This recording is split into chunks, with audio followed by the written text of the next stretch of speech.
Sara é uma mulher sonhadora, mas que tem, mesmo sonhando, eu acho que eu tenho os pés muito firmes, às vezes, assim, nos lugares onde eu estou, na vida que eu levo, até porque eu venho de uma história de vida que já passei muita coisa, assim, né? Às vezes de não ter algumas coisas, de não ter acesso ao que toda criança poderia ter. A minha história de vida perpassa por momentos de dificuldades financeiras, né, de alimentação e tal. Mas eu tinha a minha figura paterna muito presente, né, de um homem alegre, que mesmo com todas as dificuldades estava com a gente, era aquele homem que levava a gente para a igreja, né, que estava ali em família. Então, mesmo diante de todas as dificuldades, isso me trouxe até aqui com esse olhar de esperança, com esse olhar de alegria, porque eu sabia que estava protegida em casa, né? Porque eu sabia que eu tinha a minha mãe, a minha irmã, o meu pai.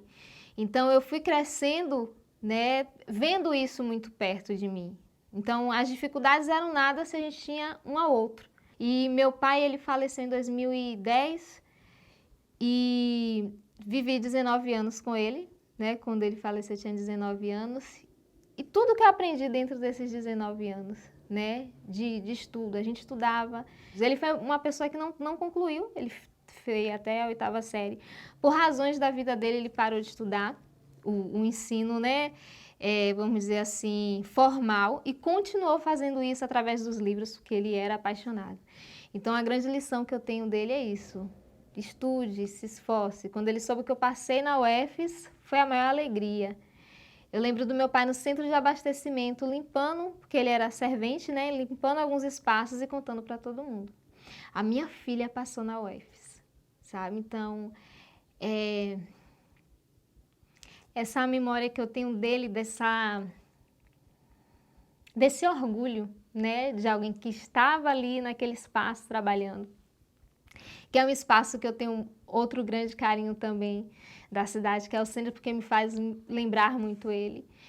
E o orgulho que a gente vê de dar a pessoas que às vezes não teve o mesmo acesso à educação, ver nos seus filhos esse sonho se concretizar, né? E eu estar na educação me faz ser muito grata a ele também, porque é como eu posso também passar isso para outras pessoas.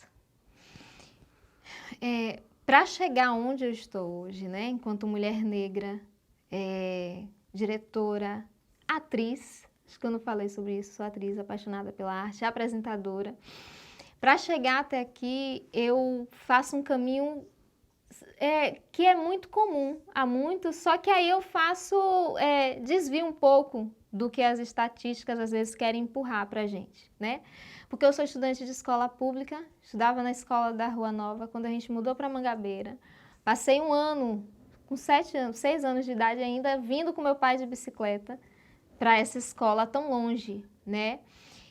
Aí estudo na Mangabeira, numa escola pública também, continuo em escola pública.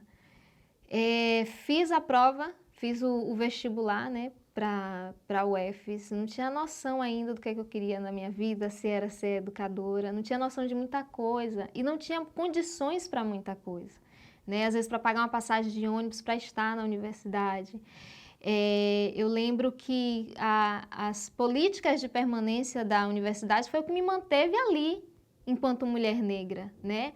Porque às vezes eu não tinha o dinheiro para pagar a passagem, o dinheiro da alimentação. Então as políticas de permanência são responsáveis para que eu continue trilhando, né? E faça o caminho inverso daqueles que muitos dizem que seria a estatística da maioria das mulheres negras.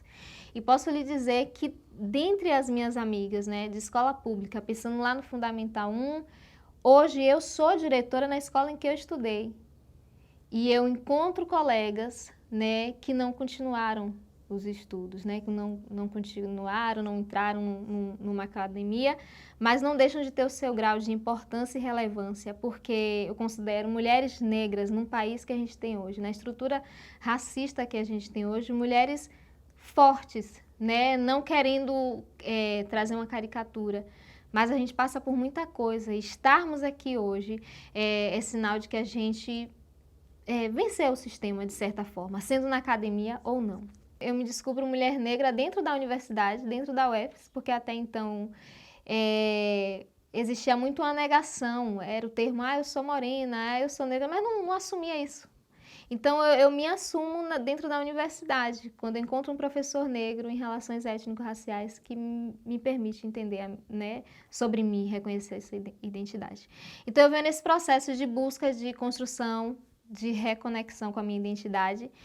E aí eu estava em determinado banco aqui em Feira de Santana e eu fui tratada mal por uma outra cliente.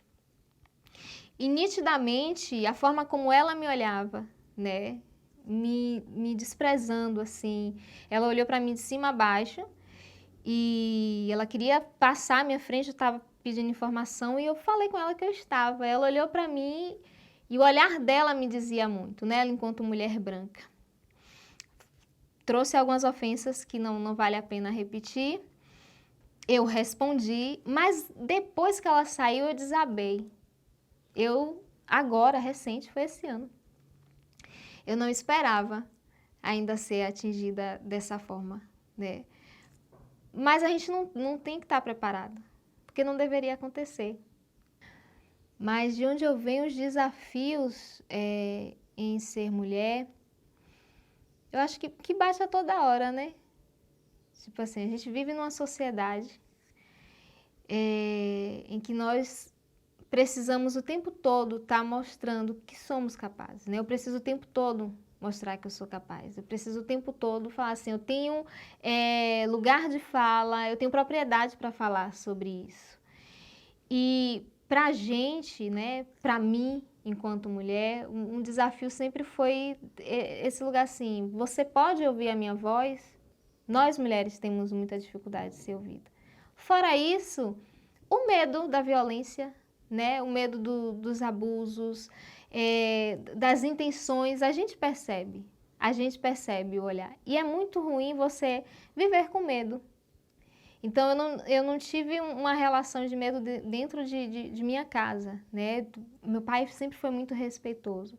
Mas ao nosso redor a gente vivencia coisas assim que a gente não queria ter passado, né? Às vezes é uma palavra, às vezes é um jeito de olhar, é uma mão, enfim, são coisas que fazem com que nós precisemos o tempo todo estar, sabe, em estado de alerta. Então acho que o grande desafio de ser mulher nessa sociedade, ser mulher em qualquer espaço é esse, é o de ser ouvida e respeitada.